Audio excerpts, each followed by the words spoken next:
La carrière scolaire est longue. C'est un CDI qui peut durer plus de 20 ans.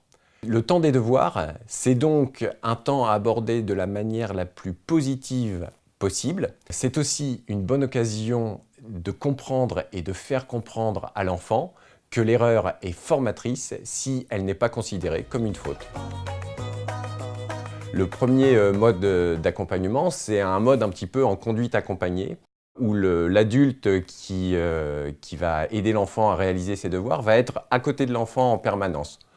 On peut imaginer aussi un deuxième mode d'accompagnement où l'adulte intervient au début et à la fin de la réalisation des devoirs, et au milieu, l'enfant est en autonomie. Et puis le troisième mode d'accompagnement peut être réservé aux plus grands.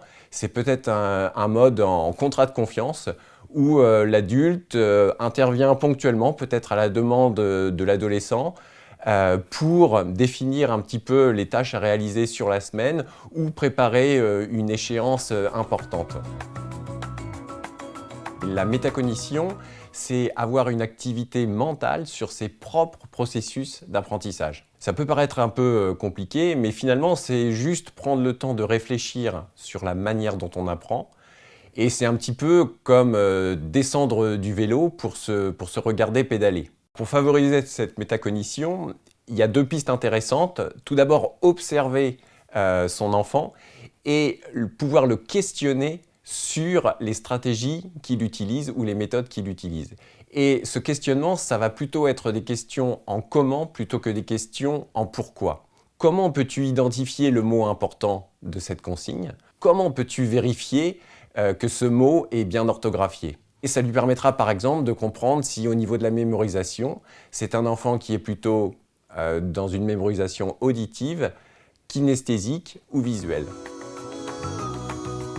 Faire les devoirs à la maison, ça sous-entend reprendre contact avec le scolaire dans un endroit qui n'est absolument pas fait pour ça. Et donc, ce qui peut-être va être important, c'est de définir ensemble, d'aider l'enfant à bien repérer ce qui peut être des tâches à risque et des zones à risque. Une tâche à risque, c'est par exemple une tâche qui va demander un investissement important, comme par exemple préparer une évaluation, préparer un exposé. Ça demande du temps, ça demande des étapes et ça va demander une mobilisation importante. Une zone à risque, c'est peut-être dans l'emploi du temps de la famille, une journée particulière qui peut être un petit peu longue et par exemple suivie d'une activité extrascolaire. Pour bien identifier les tâches et les zones à risque, le mieux est d'aider l'enfant à scanner son agenda et l'articuler avec l'emploi du temps de la famille. Ça permet d'être efficace et de bien cadrer ce temps des devoirs. Alors l'un des premiers jokers qu'on peut sortir de sa manche, c'est le joker de la respiration. Une respiration pour apaiser, avec peut-être un petit temps d'apnée ventre vide, ou une respiration pour dynamiser avec un temps d'apnée poumon gonflé afin de redonner de l'énergie et de se remobiliser.